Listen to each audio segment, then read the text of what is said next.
Segunda parte, os departamentos. Capítulo 8, a torre de vigia.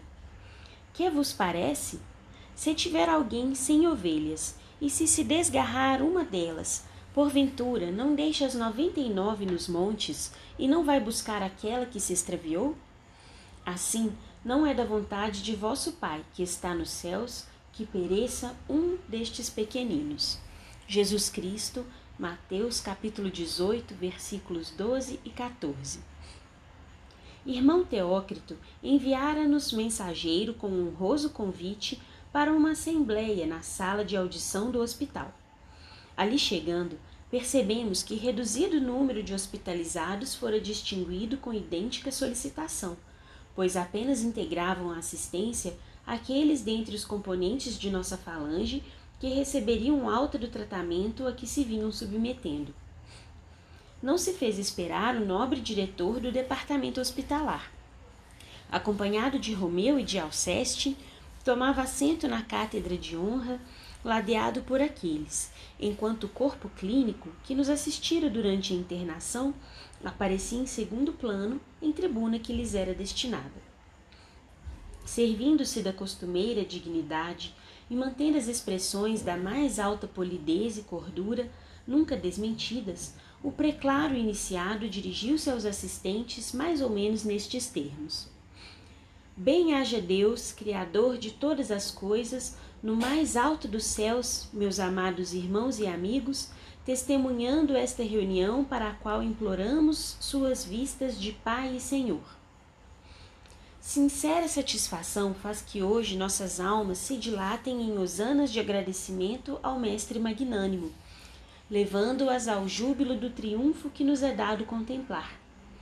Vossa conversão ao estado de submissão à paternidade divina e, portanto, a aceitação do Espírito como originário da centelha emitida pela vontade do Todo-Poderoso e destinado à gloriosa evolução através da eternidade.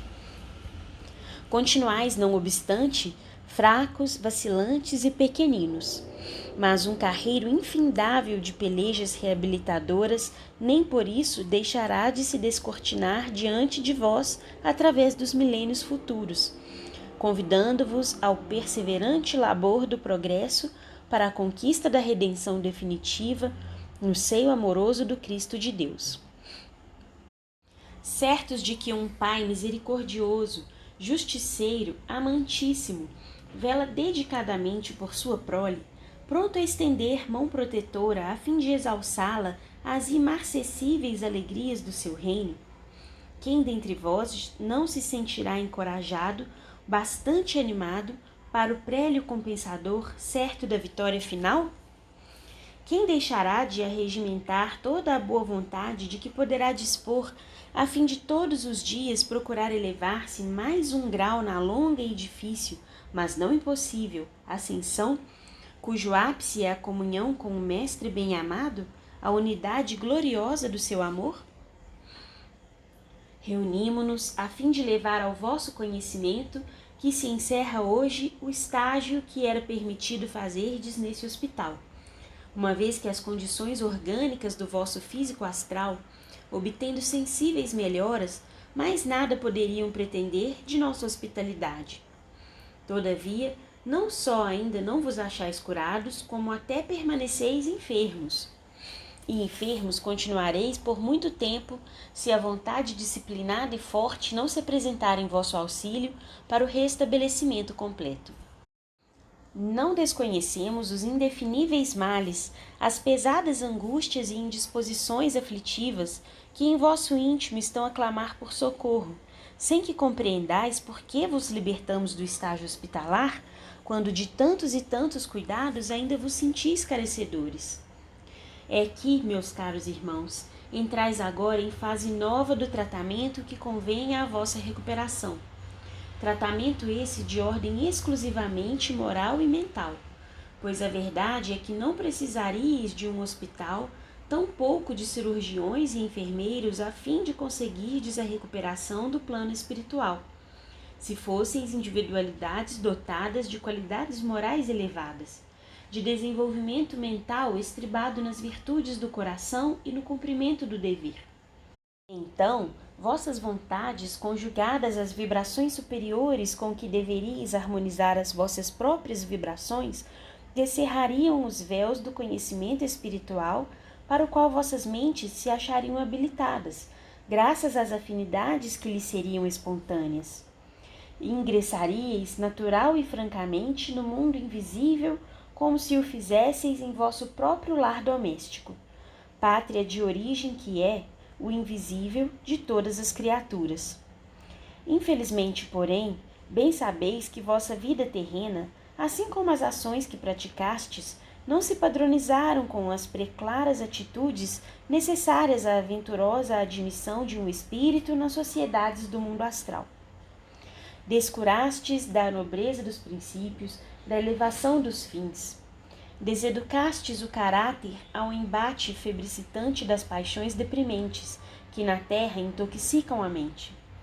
Escravizastes o coração aos preconceitos maldosos, apoucastes a própria alma aos insidiosos embalos do orgulho desorientador, e remastes a série de imponderações nas quais vos comprazieis, com o atentado inominável contra a lei daquele que é único Senhor de toda a criação, e que por isso mesmo também é único, soberanamente poderoso para dispor da vida de suas criaturas.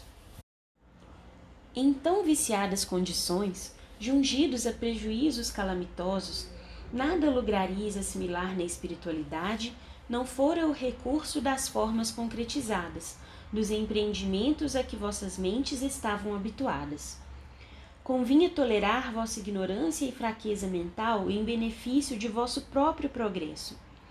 Convinha aplicar a caridade, santa bastante para as mais importantes consecuções em curto espaço de tempo. Infinitamente misericordiosa, a providência suprema faculta aos seus executores liberdade para servir ao bem, dispondo de métodos suaves, de preferência prudentes e persuasivos. Daí o darmos a todos vós, em meio da calamidade a que vos entregastes, o tratamento que melhor assentaria ao vosso estado mental, por mais rápido e eficiente no auxílio urgente de que carecieis. Quando bastaria, em verdade, a reação mental de vós mesmos para conjurar o mal que vos afligia, se estivesseis em estado de tentá-la.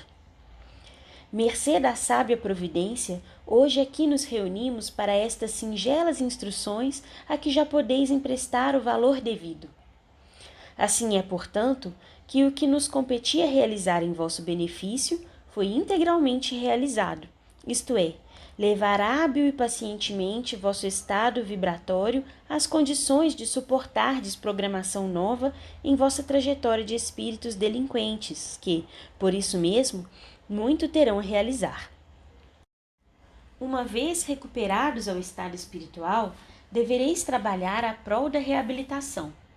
Vossa permanência neste departamento foi como o curso preparatório para a admissão em planos onde será preciso demonstreis todo o valor e boa vontade de que sois capazes. Uma nova reencarnação será inevitável no vosso caso. Devereis repetir a experiência terrena que malograstes com o suicídio, negando-vos ao cumprimento do sagrado dever de viver o aprendizado da dor, em benefício de vós mesmos, de vosso progresso, vossa felicidade futura. Não obstante, sois livres de a preferirdes agora ou mais tarde, depois que, mais bem equipados com o cabedal moral que adquirirdes entre nós, vos considerardes aptos para, em uma só etapa terrena, solver os compromissos expiatórios mais urgentes, o que será de muito proveito para vossos espíritos e muito meritório.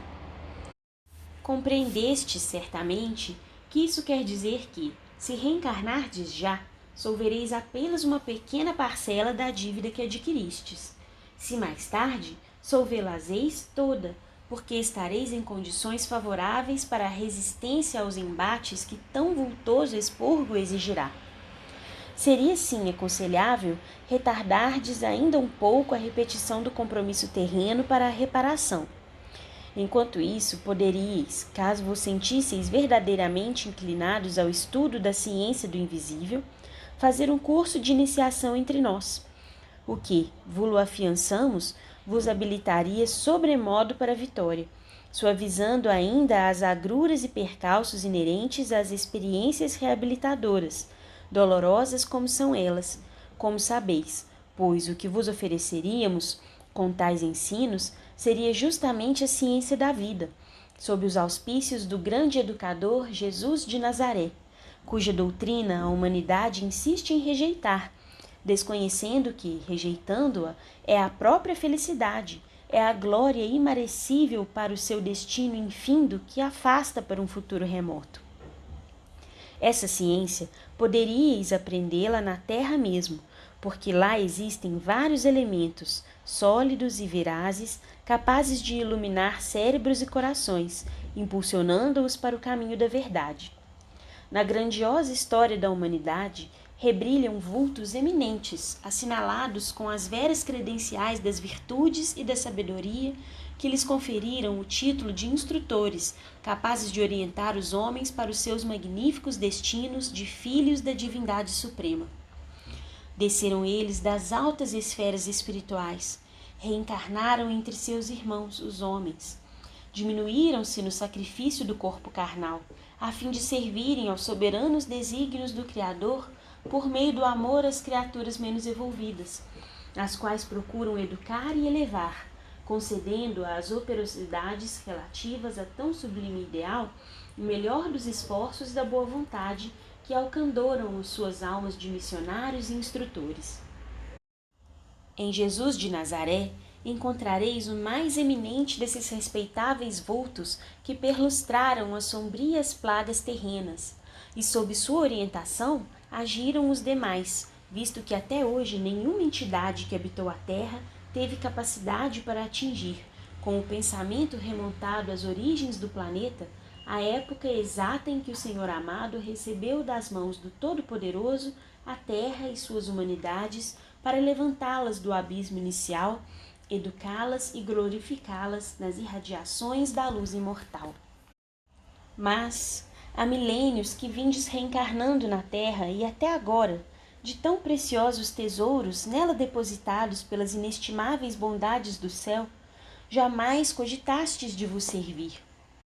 Por eles haveis passado indiferentemente, sem lhes examinar sequer o valor devido, sendo de temer que, se partirdes daqui sem as habilitações que lá na terra também poderia escolher, continueis debatendo-vos no mesmo ciclo vicioso em que vindes permanecendo. Pois sois fracos, não sabeis resistir às tentações do próprio orgulho, e necessitais de forças para recomeçar a caminhada. Dentre tantos que convosco aqui ingressaram há 3 anos, muitos continuam em condições de absolutamente nada poderem, por enquanto, tentar. Alguns, presos às recordações das paixões absorventes, endurecidos no erro das descrenças e do desânimo, completamente incapacitados moral e mentalmente para os serviços do progresso normal, requererão ainda a tolerância e caridade do amor santo de Maria, que tanto se compadece dos desgraçados como mãe modelar que é. Outros deverão, ao contrário, reencarnar imediatamente, a fim de corrigirem distúrbios gravíssimos que, em seus corpos astrais, permanecem como resultantes da violência do choque recebido com a morte voluntária. Sem que reencarnem para corrigir tais distúrbios, que lhes obscurecem até a razão, nada poderão tentar, nem mesmo a repetição do drama que os levou ao ato execrável, drama que fatalmente será vivido novamente, pois que era um resgate de crimes praticados em existências pretéritas, quando não consequências de desvios atuais pelos quais se tornaram responsáveis perante a grande lei, e aos quais se quiseram furtar pelo suicídio, aos quais também terão de cobrir, porque assim o exigirá a consciência deles próprios, desarmonizada e alvitada perante si mesma. São estes aqueles mesmos cujo gênero de suicídio, muito violento, exorbitou da possibilidade de alívio por meio da terapêutica psíquica em vós outros aplicada, e os quais conheceis bastante para que se torne necessário enunciá-los. O estágio na matéria, longo, proveitoso, será, como se percebe, a terapêutica urgente e de excelência comprovada, visto que corrigirá a desordem vibratória por arrefecer a intensidade e a ardência da mesma, tornando o espírito, após tão alucinante parêntese, a lucidez propícia à nova etapa, preocupando-se só então com as experiências de reabilitação, pois já se encontrará em estado de fazê-lo, com tendências para a vitória. Como vedes, meus caros amigos, 1 século, 2 séculos, talvez ainda mais, e o suicida estará sorvendo o fel da consequência espantosa do seu ato de desrespeito à lei do grande Criador de todas as coisas. Ouvíamos atentamente, curiosos e pávidos ante a perspectiva do futuro, incapazes de precisá-lo, temerosos da gravidade da falta em que incorrêramos, a qual nos sabia a alma tão ou mais acremente que uma condenação ao patíbulo, penalizados ao compreendermos a necessidade de deixarmos aquele caridoso abrigo a cuja sombra, se não encontráramos a satisfação por que suspirávamos, e merecedores que éramos dela, no entanto adquiríramos o mais precioso bem a que um espírito delinquente poderá aspirar, para lhe servir de promissor farol nas estradas onde se assentará o seu calvário de expiações. Abnegados irmãos, amigos tutelares, fiéis aos elevados princípios cristãos do amor e da fraternidade. Continuou, porém, Teócrito, satisfeito por perceber nossa atitude mental que solicitava conselho franco. Chegou a oportunidade de visitardes a terra como tanto desejais. Forneceremos guardiães e meios seguros de transporte, visto que sois inexperientes e continuais ligados à legião, porquanto não demos por terminado o concurso que devemos emprestar à causa da vossa reabilitação. Uma vez chegados à crosta terrestre, convém reflitais com a máxima prudência, orando e vigiando, como aconselharia nosso divino modelo, isto é, raciocinando claramente as inspirações do dever, da moral, do bem, e não vos deixando arrebatar por antigos desejos e seduções, pelas vaidades da ociosidade tão comum nas baixas regiões do planeta. Advertimo-vos de que vos dareis mal se preferirdes permanecer na terra, olvidando vossos amigos desta colônia, o aconchego fraternal e cristão que aqui desfrutais. Porfiai por não perderdes o desejo de voltar com os dedicados acompanhantes que vos servirão. Se voltardes a esse lar, que temporariamente será o único e verdadeiro a que pertenceis, entregando-vos de boa mente à direção maternal de nossa augusta protetora, ser-vos-á facultado ingresso em outro departamento deste instituto, melhor dotado do que a vigilância e o hospital, e para o qual subireis, não para desfrutar alegrias e venturas a que não tendes direito ainda, porquanto não as conquistastes, mas em busca de habilitações para os prélios do progresso que cumpre atinjais. Antes de demandardes a terra, sois convidados a uma visita de instrução aos departamentos que compõem os primeiros planos do nosso instituto. Nada perdereis com os esclarecimentos que poderão ser fornecidos pela vigilância, assim também as dependências do departamento hospitalar, isto é, o isolamento, o manicômio e ainda o departamento de reencarnação e suas interessantes seções, que muito de perto vos interessarão. Pois a verdade é que não deveis rever a pátria terrena sem os conhecimentos que nossos departamentos fornecerão. Estareis mais fortes para resistir às lembranças das antigas seduções. Convém, todavia, não conserveis ilusões quanto ao que vos aguarda nessa peregrinação pela terra. Lembrai-vos de Jerônimo.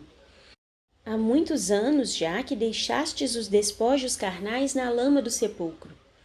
Muitos de vós já foram olvidados por aqueles a quem magoaram com o suicídio, se não completamente, pelo menos o bastante para se terem desinteressado pela sorte do ingrato que não trepidou feri-los com tão acerbo desgosto. Envolvido nas efervescências da vida material, o homem tudo esquece com facilidade. Não julgueis, portanto, encontrar alegrias nessa peregrinação. Aliás, a terra jamais concedeu dádivas compensadoras àquele que, sabendo ser descendente de uma centelha divina, procura marchar para Deus empolgado pelas alegrias celestes que o espreitam. Sentimos-nos, porém, despreocupados quanto a tais particularidades. Convosco não sucederá o que surpreendeu Jerônimo. Estais preparados para as possíveis decepções, para os choques inesperados de sucessos que ignorais. Agora, ide repousar, e que o Mestre Divino vos conceda inspirações. Na manhã seguinte, mudamos de residência. Joel conduziu-nos a um pavilhão anexado ao hospital, espécie de albergue onde se hospedavam os recém-desligados da grande instituição, engrinaldado de rosas trepadeiras e todo orlado de ciprestes esguios, recordando paisagens clássicas da velha Índia, tão querida e celebrada pela pleiade de mestres a que nos víamos ligados. Chamavam-lhe pavilhão indiano, ou ainda mansão das rosas. Todavia, as névoas amortalhavam de nostalgias também a esse recanto plácido, envolvendo-o em seu eterno sudário branco. Bem-estar indefinível visitava-nos a alma nessa manhã encantadora. Belarmino, que de ordinário se mantinha sério e pensativo, apresentava-se risonho, comunicativo. João de Azevedo confessava-se muito esperançoso e afirmava estar disposto a só realizar o que o irmão Teócrito aconselhasse, para o que pretendia entender-se ainda com aquele boníssimo diretor. Quanto a mim, sentia-me até feliz, permitindo-me mesmo a veleidade de projetos literários para o futuro, pois tinha para mim que na próxima visita à Terra conseguiria estrondoso sucesso de além-túmulo, voltando às lides literárias que me foram comuns com o concurso do primeiro instrumento mediúnico que deparasse. Então, estávamos ainda longe de suspeitar o volume das árdegas lutas que a jornada das reparações exigiria de nossos esforços. E o conforto, o carinhoso acolhimento recebido daqueles abnegados servos do bem, tendo desfeito a clâmide trágica que recobrira de dores os nossos espíritos, levava-nos a raciocinar que, afinal, o suicídio não fora tão cruel como quereria parecer. Mário Sobral era o único que se não iludia, pois falou-nos, presenciando nossa satisfação nas primeiras horas que passamos no pavilhão indiano. Que Deus assim vos conserve para sempre, amigos. Minha consciência não me permite tanto. Acusa-me intransigentemente, não permitindo tréguas ao meu desgraçado coração. O silêncio que nossos amigos guardam acerca do crime por mim praticado apavora-me mais do que se me acusassem diariamente, prenunciando-me represálias. Não é possível que meu procedimento com minha esposa e meus filhos, com a desgraçada Eulina, com meus pobres pais, passe despercebido à lei cujos umbrais começam a se descerrar para meu raciocínio. Se sou criminoso para comigo mesmo, suicidando-me, sê-lo-ei também pelo mal praticado em outrem. Sabes, Camilo, há já algum tempo venho sentindo as mãos entorpecidas, aéreas, vazias, como se houvessem sido decepadas. Às vezes procuro-as confuso, pois deixo de senti-las comigo. E de repente, enquanto a mim mesmo indago do que poderia motivar tal estranheza, visão excruciante conturba-me o cérebro. Vejo Eulina abatida sobre o canapé, estorcendo-se sob o fragor das bofetadas com que lhe torturei o rosto, a estetorar entre minhas mãos assassinas, que lá estão, separadas de meus punhos, estrangulando-a. Oh, meu Deus, que representará semelhante anormalidade? Que mais confusão mental aparecerá para castigar-me? Por quem és, Camilo, amigo? Dá-me tua opinião valiosa. Devem ser os pesares que te alucinam a mente, meu caro amigo, os remorsos que te inquietam a consciência, pois, afinal de contas, não deixaste de amar aquela pobre mulher.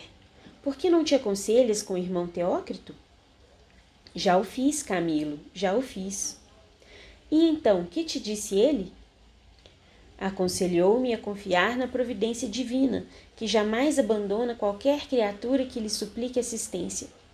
a resignar-me com o irremediável da situação por mim mesmo criada e a revigorar-me na fé para corrigi-la. Incitou-me à oração constante, ao esforço para estabelecer corrente magnética simpática em súplicas a Maria para que me socorra, esclareça, console, preparando-me intimamente para o futuro, pois não existe outro recurso a meu alcance senão este no momento. Pois faze-o, se ele a isso te aconselhou, é que somente daí virá o de que necessitas. Tenho feito, Camilo, tenho feito, insistiu excitado e sofredor. Mas quanto mais tento e ao fervor consagro-me, mais me certifico ser essa visão um prenúncio do futuro. Ao reencarnar, como afirmam Alceste e Romeu que acontecerá, para expiar meu duplo crime, irei mutilado, sem as mãos, porque elas estão ocupadas noutra parte, a serviço do crime. Elas se desonraram em minha companhia, estrangulando uma pobre mulher indefesa. Já nem sequer as tenho, Camilo. Não as sinto, não as vejo. Foram sepultadas com o corpo de Eulina. E a fim de reavê-las, honradas e redimidas da mácula infamante, precisarei padecer o martírio de uma existência terrena destituído delas, a fim de aprender no sacrifício, nas torturas inimagináveis daí consequentes, na vergonha da anormalidade humilhante, que as mãos são patrimônio sacrossanto do aparelho carnal, a advertir-nos de que somente deveremos empregá-las a serviço do bem e da justiça, e não do crime. Eulina era duplamente indefesa, por ser mulher e, portanto, frágil e desamparada da família e da sociedade, pois era apenas uma desgraçada meretriz. Mas, antes de ser assim, tão infeliz e desgraçada, era, acima de tudo, criatura de Deus, filha de um ser supremo, todo-poderoso e justiceiro. Como eu também o sou, como tu, Camilo, amigo, e toda a humanidade. Esse pai que a todos os filhos ama indistintamente, agora me pede contas da vida que eu tirei. Bem supremo de que só ele sabe e pode dispor, visto que só ele sabe e pode conceder. O direito de filha do Criador Supremo ninguém poderia arrebatar a Eulina. A ela, coitada, nenhum outro direito possuía naquele mundo de abjeções, nem mesmo de viver, pois que eu não quis que ela continuasse a viver, e por isso matei-a. Eu matei Eulina. E agora ouço repercutir nos recôncavos mais afastados do meu espírito, impregnado de remorsos, a voz austera e comovente da consciência, que é como a voz do próprio Deus, repercutindo em nosso ser imortal. Caim, Caim, que fizeste de teu irmão? Oh, Camilo, Camilo, meu amigo! Quando estrangulei Eulina, eu me esqueci de que também ela era filha de Deus, que também possuía sagrados direitos concedidos por esse Pai misericordioso e justiceiro. E agora... As lágrimas correram em borbotões, interceptando-lhe a palavra, e nuvem comovedora recobriu de tristeza o ar sereno da mansão das rosas. Aliás, a satisfação que visitara nosso íntimo naquela manhã originara-se tão somente do fato de havermos causado alegrias a Teócrito com o progresso conquistado durante aqueles 3 anos de internação. Carlos e Roberto de Canalejas prontificaram-se a acompanhar-nos na visita de instrução sugerida pelo experiente diretor do departamento hospitalar. Opináramos por iniciá-la justamente na torre de vigia, que, qual fortaleza invencível em plena região bárbara do invisível, defendia um posto avançado de vigilância contra investidas nocivas de múltiplos gêneros, visto que até as emanações mentais inferiores, provindas do exterior, eram ali combatidas como das piores invasões a se temerem. A extensão a percorrer era grande. Um carro singelo e alígero recolheu-nos, pois não vislumbráramos sequer até então a possibilidade de nos impulsionarmos com o pensamento praticando a volitação. A certa altura da viagem, quando já bem distanciados do pavilhão indiano, respondendo a certa confidência de Mário Sobral, ouvimos que Roberto dizia: "O desânimo é mau conselheiro, amigo Sobral. Será de bom aviso meditares serenamente no alvitre fornecido pela experiência de irmão Teócrito. Aparentemente é um conselho trivial e inexpressivo, mas fica sabendo que encerra sabedoria profunda e representa a chave áurea com que descerrarás barreiras que se te afiguram existir nas estradas para a reabilitação. Que importa, aliás, uma existência de 30, 60 anos de sacrifícios, na qual o corpo carnal poderá ser mutilado, se com ela é que reconquistaremos a honra espiritual, a paz que nos falta à consciência, no ensejo para a realização salvadora que nos identificará com a lei que infringimos? Não temas os serviços da expiação, Mário, uma vez que todos nós, os que erramos, carecemos do seu concurso para desobrigarmos a consciência e, portanto, o destino, das responsabilidades alvitantes cujo volume tanto nos indispõe com as harmonias da lei divina, criando anormalidades em torno de nós. Tens o futuro diante de ti a fim de auxiliar-te na renovação moral de que necessitas. Ele afirmará ao teu raciocínio se quiseres dar ao trabalho de ilações prudentes e sérias, que poderás expungir da alma o reflexo humilhante das más ações com a interferência dos deveres santificadores. Se, portanto, é necessário renovar a experiência terrena em corpo mutilado, a fim de que aprendas nas dificuldades daí originadas a te servires de todo o conjunto do envoltório carnal, somente em sentido dignificante, não vaciles, enfrenta o sacrifício, pois estás convencido de que erraste, e por isso, certamente, entenderás justo o assumires a responsabilidade dos atos que praticaste em detrimento de tua própria individualidade, pois a honra espiritual e a dignidade moral do espírito assim o exigem. E se a tempo souberes clarear o teu ser com os resplendores da confiança em Deus, da esperança na sua paternal bondade, alimentando-o de coragem e resignação, certo de que jamais te abandonará nas asperidades do caminho reparador o amor daquele Pai que não condena, e sim ajuda a sua criatura a se erguer do abismo em que se deixou resvalar, poderás até mesmo sorrir à desgraça, parar em cantos ao longo do calvário que palmilhares.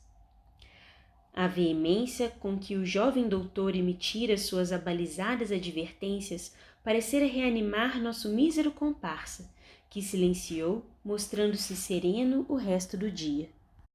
Eis, porém, que, ao longe, entreviam-se os sugestivos aldeamentos do departamento a que pertencíamos.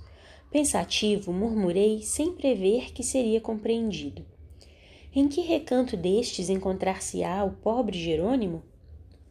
Vosso amigo Jerônimo de Araújo da Silveira encontra-se acolá, detido no isolamento, retorquiu Carlos de Canalejas, como infrator que foi dos regulamentos hospitalares. Por que dão a essa dependência a designação de isolamento? Interpelou Mário receosamente. Porque para ali são enviados aqueles cujo procedimento se contrapõe às disciplinas exigidas pelos regulamentos do hospital, os inconformados, que abusariam da liberdade, sem serem, todavia, verdadeiros rebeldes. Será como uma prisão. Repugna, porém, este vocábulo humilhante aos diretores da colônia, e que, ademais, não traduziria a verdadeira natureza da finalidade a que se destina, como ainda havereis de verificar. Jerônimo encontra-se, pois, detido? Perfeitamente, em seu próprio benefício e para o bem daqueles a quem ama. Mário agitou-se impressionado, voltando a perquirir. Como é possível compreender-se, doutor Canalejas, que Jerônimo, esposo amantíssimo, pai extremoso, se encontre preso, enquanto eu, 2, 3, 10 vezes mais criminoso, permaneço entre bons amigos? És um bom espírito sinceramente arrependido, Mário, que te deixas aconselhar pelos responsáveis por tua tutela diante de Maria, que desejas ser devidamente guiado a normas salvadoras, disposto que te mostras aos mais rudes sacrifícios a fim de apagar o passado culposo. Enquanto Jerônimo obsidiou-se com a inconformidade e a incompreensão, apegando-se intransigentemente a todas as recordações do passado, cuja perda lamenta e do qual vive, sem forças para esquecê-lo, avesso à cogitação de elementos para suavizar a situação, que seria bem outra se desse a prudência da resignação. Aliás, não estiveste longos anos prisioneiro das trevas sinistras do vale, cativo, em desesperos, amargando o peso férreo que te esmagava a consciência? E porventura não te conservas moralmente cativo de ti mesmo, pois tua mente desgostosa e inconsolável não proíbe ao teu coração e ao teu entendimento toda e qualquer satisfação? Surpreende-me verificar que, quando morremos, poderemos sofrer, entre muitas coisas inesperadas e surpreendentes, o fato de nos vermos arremessados a uma enxovia, murmurei, contrariado com a novidade que se me afigurou absurda. Carlos, porém, delicada e bondosamente, conquistou-me o raciocínio, como conquistara o coração apenas com esta sensata e lógica exposição. Em primeiro lugar, Camilo, és tu que te referes à enxovia, quando eu apenas tratei de um isolamento, pois o vocábulo prisão tornava-se impróprio para a finalidade que ali se verifica. Em segundo lugar, convinde todos vós que não deveria construir surpresa a existência de prisões aqui no além-túmulo. Fostes homens de muitas letras, pensadores eruditos, profundos dialéticos. E tal ignorância se torna notável justamente por serdes esclarecidos. Pensamos aqui, muitas vezes, depois que chegamos a compreender as atuações gerais dos espíritos desencarnados inferiores, sobre o que seria a humanidade terrestre se não existissem repressões nas sociedades espirituais, uma vez que, mesmo havendo-as, hordas sinistras de malfeitores do plano invisível atacam a todas as horas os homens incautos que lhes favorecem o acesso, contribuindo para as suas quedas e para a desordem entre as nações.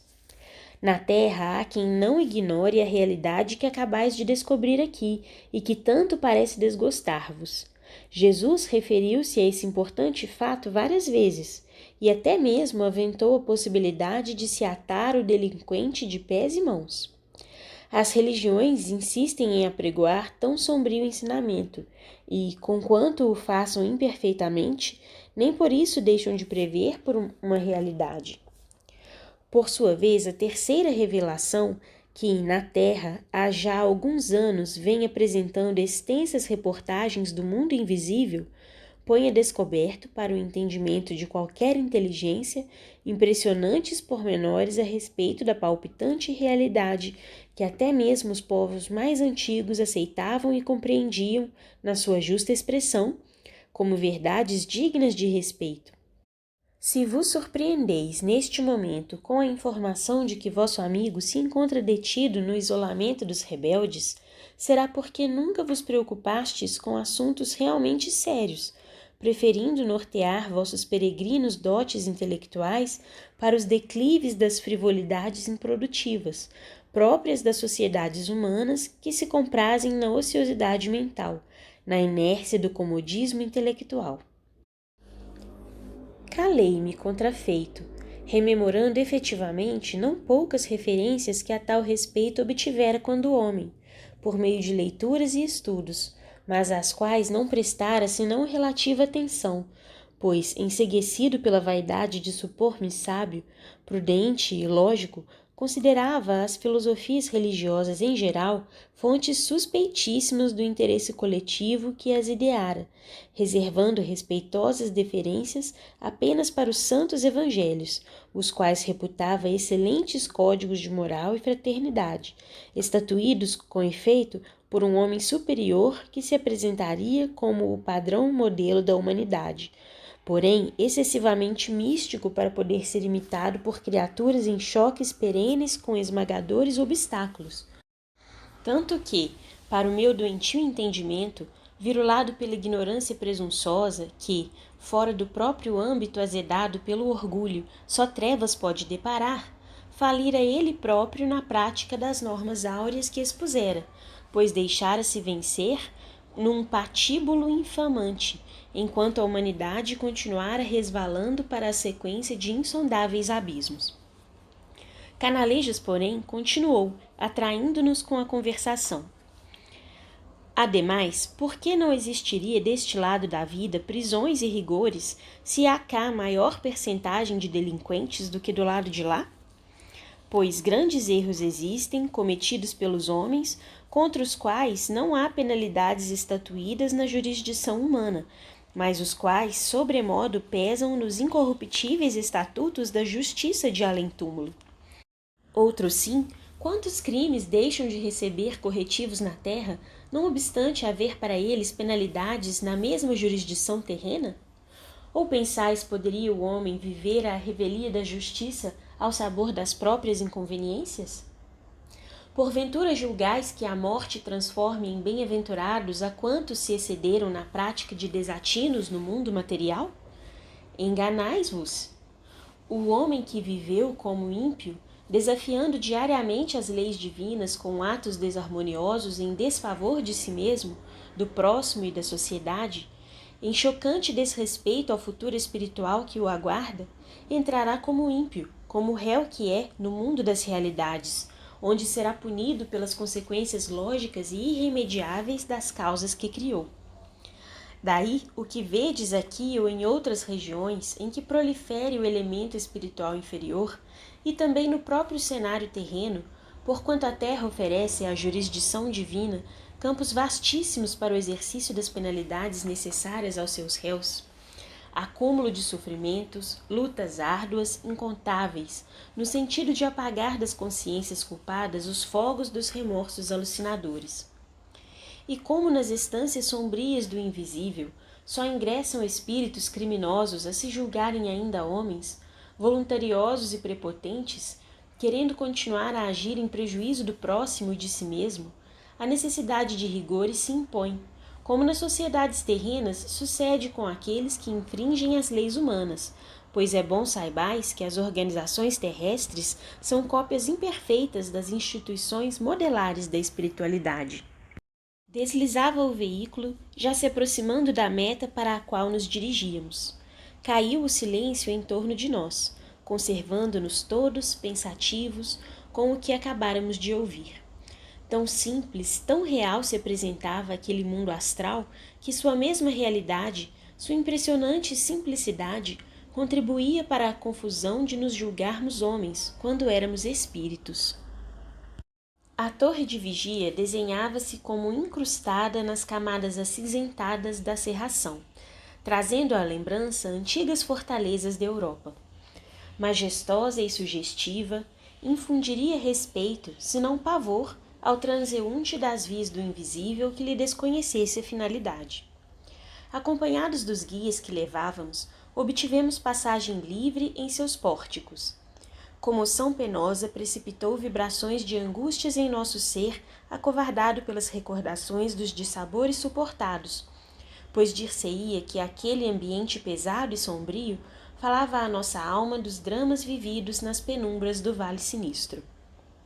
A torre era, como sabemos, dependência do Departamento de Vigilância, e, conquanto tivesse direção autárquica, havia ela de trabalhar em harmonia com a direção geral daquele departamento, em coesão perfeita de ideias e fraterna solidariedade. Seria o posto de maior responsabilidade de toda a colônia se ali pudesse existir algum posto menos responsável que o seu congênere, porque, situada em zona perigosa do astral inferior, rodeada de elementos nocivos e perturbadores, sendo dever seu a estes combater, desviar, impedindo o assédio de espíritos assaltantes, encaminhar para outras paragens infelizes perseguidos por obsessores, que a todo custo na colônia se desejassem abrigar, o que não seria possível, porquanto tratava-se de local especializado para alojamento de suicidas. A direção interna achava-se a cargo de um ex-sacerdote católico português. Também havia muito iniciado dos templos de ciências da Índia. Sob sua orientação serviam vários outros condiscípulos não iniciados, obedientes, porém, aos mais exaustivos labores em regiões inferiores, serviços por eles próprios escolhidos voluntariamente como expiação pelos desmandos com que haviam tratado os interesses do Evangelho do crucificado quando na terra, investidos da alta dignidade de pastores de almas, e ao qual haviam conspurcado com a mentira, a hipocrisia, as falsas e ardilosas interpretações. As funções de diretor, todavia, eram apenas internas, limitadas a uma fiscalização, assistência de maioral. As providências para a defesa cabiam à sede central do departamento. Recebidos por assistentes amáveis, fomos imediatamente conduzidos à sala da diretoria e apresentados por nossos bons amigos canalejas, os quais, por sua vez, apresentaram a credencial fornecida por Teócrito, solicitando a visita que tanto convinha aos grupos que iniciavam a instrução. Bondosamente acolhido, fomos saudados em nome do mestre dos mestres e da guardiã da legião, tendo ainda o diretor apresentado bons votos pelo nosso restabelecimento completo e consequente progresso. Encantados, notamos não existir superficialidade ou afetação social nas maneiras daqueles que nos falavam. Ao contrário, a simplicidade, as formosas expressões de vera solidariedade irradiavam indefiníveis atrativos, cativando-nos gratamente. Concertado o programa da visita entre nossos guias e o diretor, Padre Anselmo de Santa Maria não se perdeu tempo em conversações ociosas. Iniciava imediatamente o digno dirigente importantes explicações enquanto caminhávamos demandando os pavimentos superiores. Não nos furtaremos ao grato dever de concluir este capítulo com os informes colhidos durante a curiosa visita. Principiarei por esclarecer, meus queridos amigos, ia dizendo Padre Anselmo enquanto subíamos, que a torre de vigia, no momento, acumula afazeres, dada a circunstância de ainda não se encontrar nosso instituto definitivamente estabelecido. A carência de trabalhadores especializados, e todos os nossos departamentos se encontram sobrecarregados, desdobrando-se em atividades múltiplas.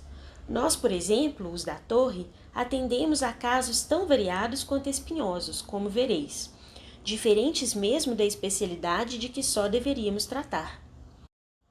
Havíamos, porém, alcançado o pavimento mais alto, pois nossa inspeção partiria em sentido inverso, isto é, do andar superior para os que lhe ficassem abaixo. Um salão circular, vastíssimo, imerso em penumbra, como se as quintessências de que era construído se baseassem nos mais pesados exemplares que por ali existissem, surgiu à nossa frente, rodeado de cômodos bancos estofados. Portas largas envidraçadas estendiam-se em toda a circunferência, deixando ver o que se passava no interior de cada aposento. A convite do nosso amável Cicerone, aproximávamo-nos das portas e examinávamos, tanto quanto possível, o interior, não nos sendo, porém, franqueada a entrada. No entanto, não ouvíamos um único som. As vidraças seriam de substâncias isolantes, à prova total de ruído. No primeiro gabinete existiam estranhas baterias de aparelhos que pareciam ser telescópios possantes, maquinarias aperfeiçoadas, elevadas ao estado ideal para sondagem a grandes distâncias, espécies de raios-x, capazes de perquirir os abismos do espaço infinito, assim como do mundo invisível e da terra. Outros, porém, desafiavam nossa compreensão de calouros do mundo espiritual.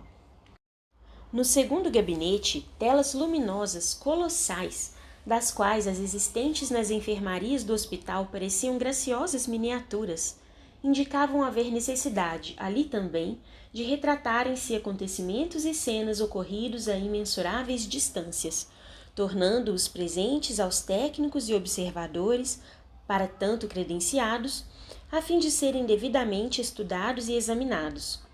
Semelhantes aparelhos, cuja perfeição o homem ainda não concebe, não obstante já se achar em seu encalço, permitiria ao homem conhecer até os mínimos detalhes qualquer assunto, mesmo o desenvolvimento dos infusórios nos leitos abismais do oceano, se necessário, bem assim a sequência de uma existência humana que se precisasse conhecer, ou as ações de um espírito em atividades no invisível, nas camadas inferiores ou durante missões penosas e excursões pertinentes aos serviços assistenciais.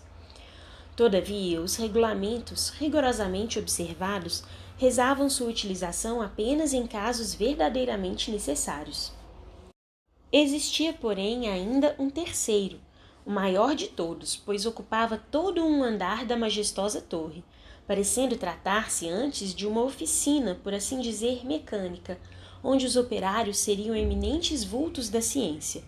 Era este o local reservado à maquinaria magnética que permitiria o uso e a ação de todos os magníficos aparelhamentos existentes na colônia, inclusive o sistema de iluminação noturna, espécie de usina eletromagnética distribuidora de fluidos diversos, capazes para o bom funcionamento dos mesmos aparelhos.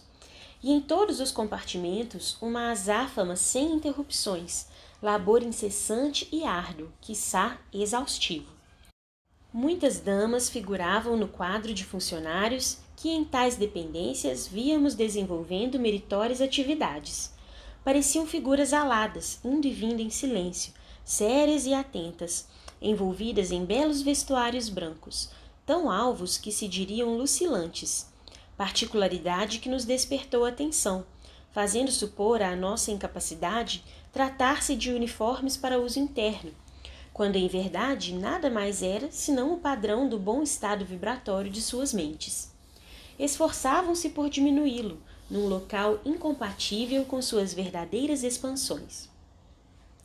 Esta fortaleza, continuou Anselmo de Santa Maria, à qual pertence não só a torre de vigia, como as demais que aqui se vêem, aquartela o regimento de milicianos e lanceiros especializados, que fazem a sentinela e defesa da mesma contra possíveis contratempos partidos do exterior. Muitos dos integrantes desse regimento são discípulos da iniciação cristã popular e ensaiam os primeiros passos na senda dos labores edificantes, caminho da redenção.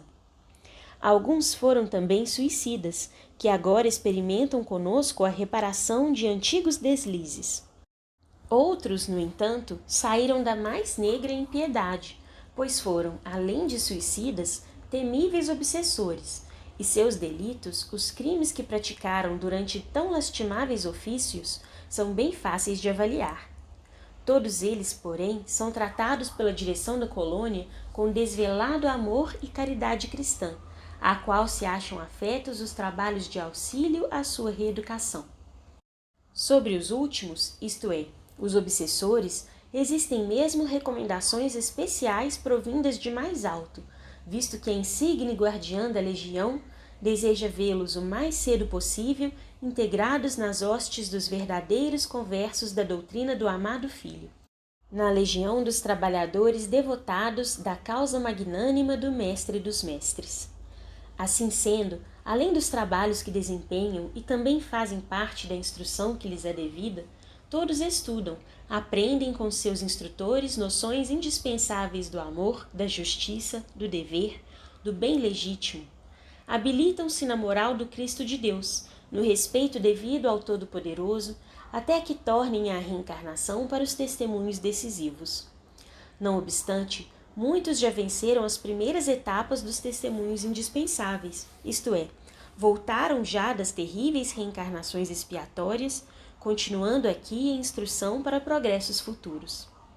Não poderei deixar de fazer referência aos batalhões de lanceiros hindus aqui também aquartelados, os quais, voluntária e abnegadamente, se dedicam a servir de modelo para os recém-arrependidos, fiscalizando-os e cooperando conosco para sua reabilitação, enquanto prestam outros inestimáveis concursos à direção de nosso instituto. Esses hindus, antigos discípulos particulares dos iniciados aqui domiciliados, alguns já bastante encaminhados para a luz da verdade, são, como facilmente percebemos, o verdadeiro sustentáculo da ordem e da disciplina que mantêm a paz entre os demais.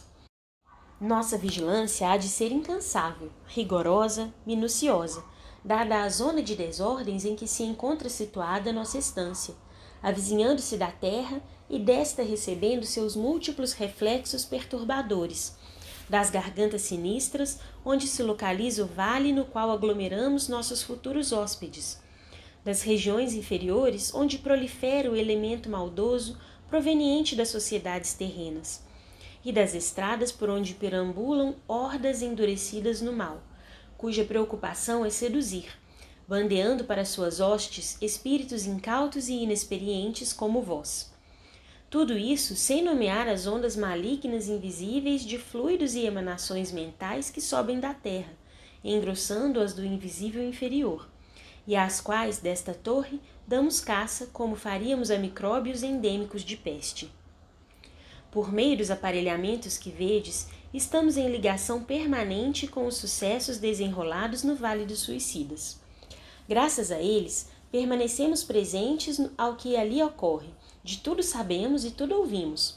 Poderíamos exercitar a clarividência, a visão à distância, assim como outros dons anímicos que igualmente possuem os nossos técnicos, a fim de nos inteirarmos do que necessitarmos saber.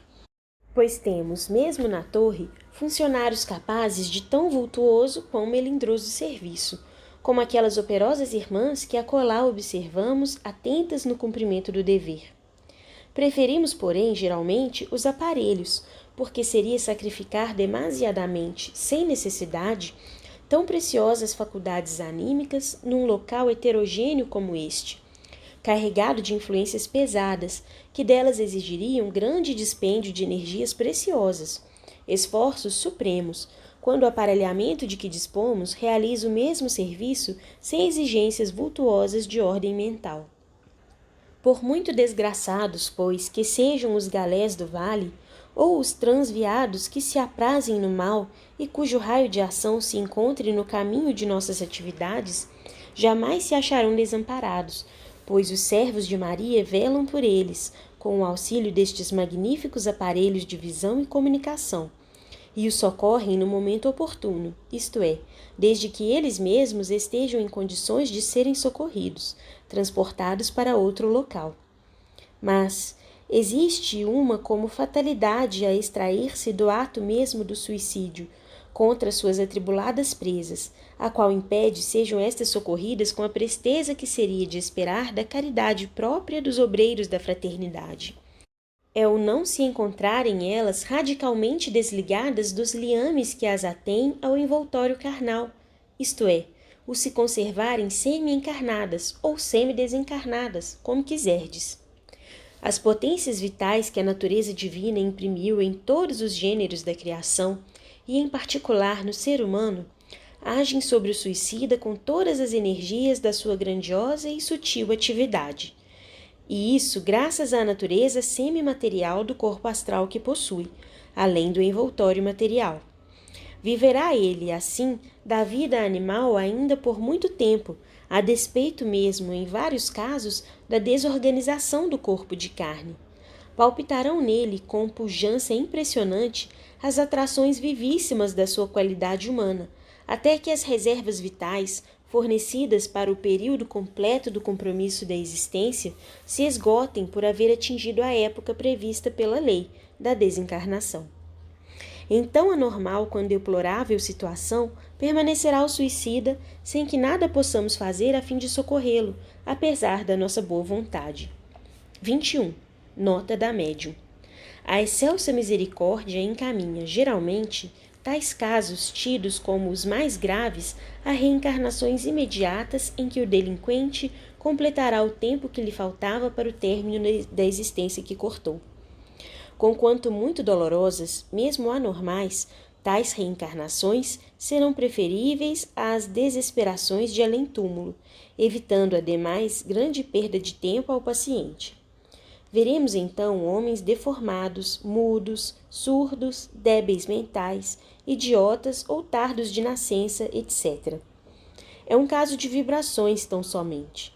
O perispírito não teve forças vibratórias para modelar a nova forma corpórea, a despeito do auxílio recebido dos técnicos do mundo invisível.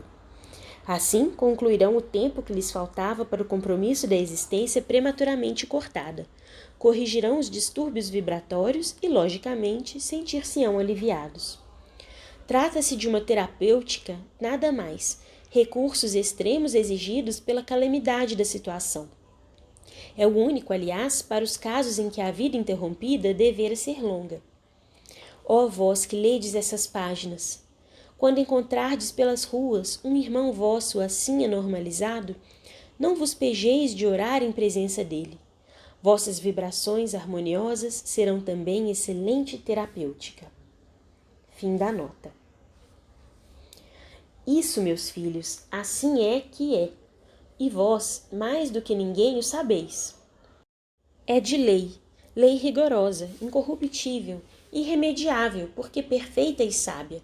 A nós, cumprindo procurar compreendê-la e respeitá-la, para não nos infelicitarmos pelo intento que tivermos de violá-la.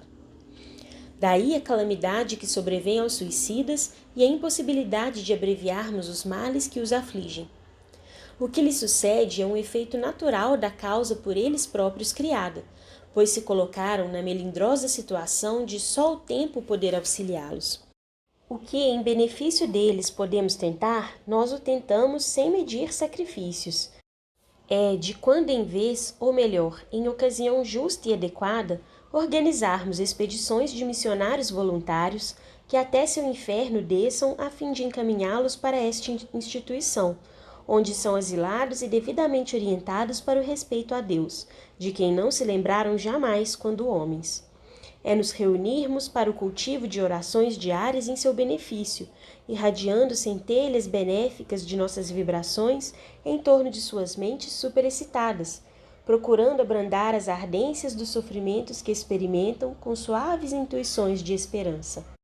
Se não se conservassem tão alucinados, sossobrados nos boqueirões da desesperança, da funesta descrença em Deus, na qual sempre se comprazeram, perceberiam os convites à oração que todas as tardes lhes dirigimos, ao cair do crepúsculo, assim como as falas de encorajamento, intentando despertá-los para o advento da confiança nos poderes misericordiosos do Pai Altíssimo, pois não devemos olvidar que tratamos com povos cristãos que mais ou menos se emocionam ao recordar a infância distante, quando ao pé da lareira, junto ao regaço materno, balbuciavam as doces frases da anunciação de Gabriel à Virgem de Nazaré, que receberia como filho o Redentor da humanidade.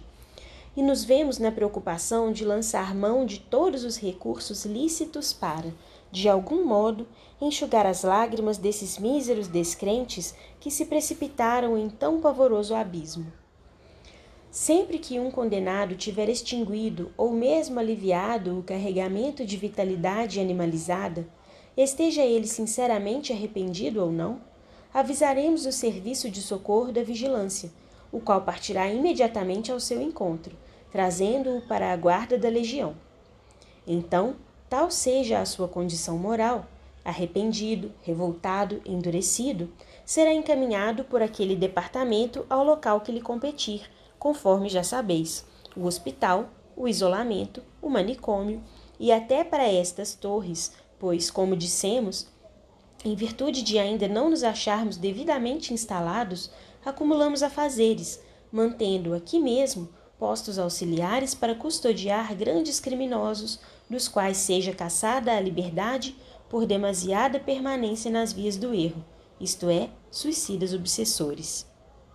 Com nossos aparelhos de visão à distância, clarividente magnético-mecânico, os quais atrairão até nossa presença os fatos e as cenas que precisamos conhecer, selecionando-as de tantos outros, graças às disposições lúcidas com que são movimentados por nossos técnicos, assim como o ímã poderoso atraindo as estilhas do aço, localizamos aquele que deverá ser socorrido. Traçamos o esquema do trajeto, apresentando-o em seguida à diretoria da vigilância. Esta fornece os elementos para a expedição, e arrebatamos, com o favor de Deus e o beneplácito do seu unigênito, mais uma ovelha das garras do mal. É rigorosamente proibida a entrada nestes gabinetes a quem aí não exerça atividades. Por essa razão, não vos convidarei a uma inspeção minuciosa no conjunto do aparelhamento. Os funcionários são espíritos de escol, missionários do amor, técnicos especializados no gênero do serviço, os quais, podendo desenvolver operosidades em esferas floridas de luz e de bênçãos, preferem descer aos báratros sombrios da desgraça para servirem, por amor ao Mestre Divino, a causa sacrossanta dos seus irmãos inferiores e infelizes, verdadeiros anjos guardiães dos infortunados por quem velam. São estes rendidos por outra turma de 12 em 12 horas. Descansarão, se o desejarem, nos jardins do templo, que, como sabeis, é o mais elevado plano de nossa humilde colônia. Ou se dedicarão a outros afazeres que lhes sejam afetos, ou ainda alçarão as moradas a que em verdade pertencem. Refazem-se aí das angústias suportadas no ambiente trevoso onde heroicamente laboram em favor do próximo, e retornam no dia imediato, fiéis ao dever que voluntariamente abraçaram. Pois convém frisar, meus amigos, que para os serviços de socorro e proteção aos párias do suicídio não existem nomeações nem imposições de leis, uma vez que ele mesmo, o suicídio, está fora da lei.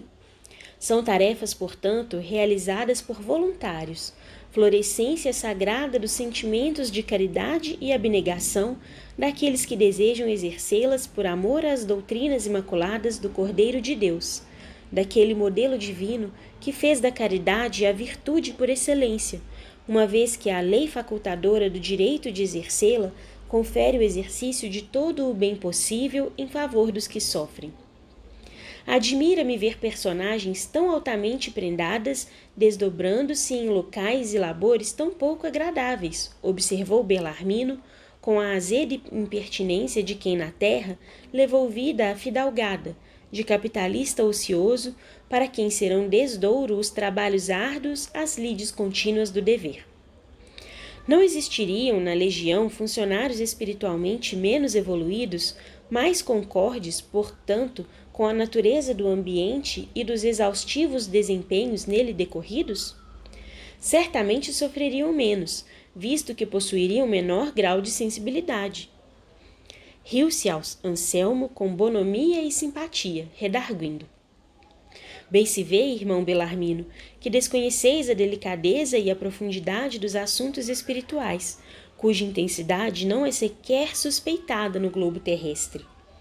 Nosso corpo de funcionários menos evolvidos, policiais, assistentes, enfermeiros, vigilantes, etc., poderá apresentar ótimo contingente de boa vontade, como realmente apresenta, permanente disposição para o trabalho, desejo de progredir por meio de atos heróicos, mas não se encontra ainda à altura de tão magno desempenho.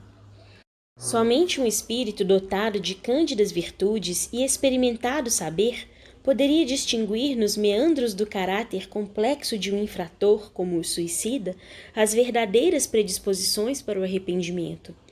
Ou se no seu invólucro físico-astral já não se refletem influências do princípio vital demasiadamente pesadas para, então, providenciar socorros que o encaminhem a local onde esteja seguro.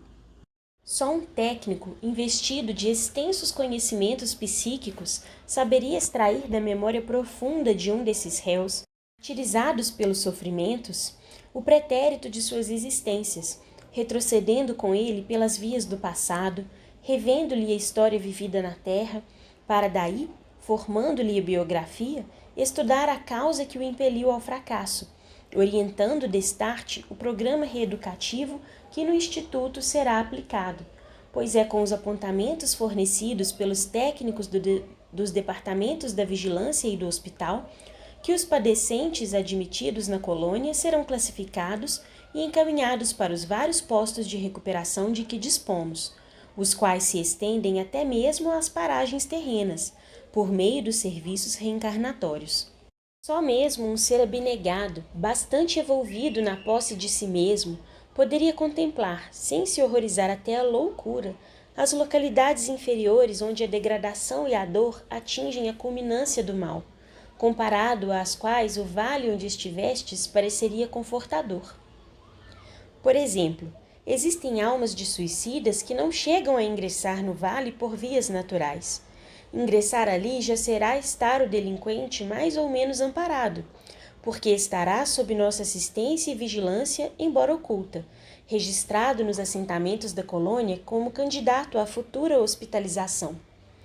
Há, no entanto, aqueles que são aprisionados ou seduzidos e desencaminhados antes de atingirem o vale por maltas de obsessores, que às vezes também foram suicidas ou mistificadores, entidades perversas e criminosas, cujo prazer é a prática de vilezas, escória do mundo invisível, desnorteada pelas próprias maldades, as quais continuam vivendo na terra ao lado dos homens, contaminando a sociedade e os lares terrenos que lhes não oferecem resistência pela vigilância dos bons pensamentos e prudentes ações, infelicitando criaturas incautas que lhes fornecem acesso com a própria inferioridade moral e mental. Se escravizado por semelhante horda, o suicida entra a experimentar torturas à frente das quais os acontecimentos verificados no vale, que são o resultado lógico do ato de suicídio, pareceriam meros gracejos. Porque não disponham de poderes espirituais verdadeiros, esses infelizes, que vivem divorciados da luz, do bem e do amor ao próximo, aquartelam-se, geralmente, em locais pavorosos e sinistros da própria terra, afinados com seus estados mentais, tal como o seio das florestas tenebrosas, catacumbas abandonadas dos cemitérios, cavernas solitárias de montanhas muitas vezes desconhecidas dos homens e até antros sombrios de rochedos marinhos e crateras de vulcões extintos.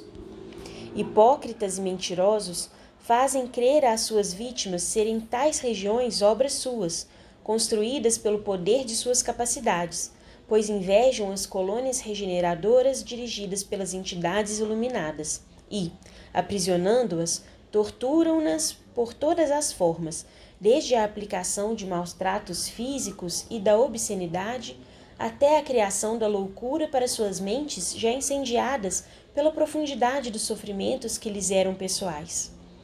Inflige-lhes suplícios, finalmente, cuja concepção ultrapassa a possibilidade de raciocínio das vossas mentes, e cuja visão não suportaríeis por ainda serdes demasiadamente fracos para vos isolardes das pesadas sugestões que sobre vós cairiam, capazes de vos levarem a adoecer.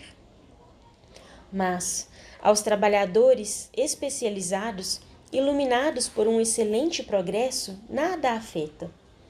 São imunizados, dominam o próprio horror a que assistem com as forças mentais e vibratórias de que dispõem, e até as mais estranhas regiões do globo descem as lentes dos seus telescópios magnéticos, da sua televisão poderosa, assim como a solicitude dos seus elevados pensamentos de fraternidade cristã.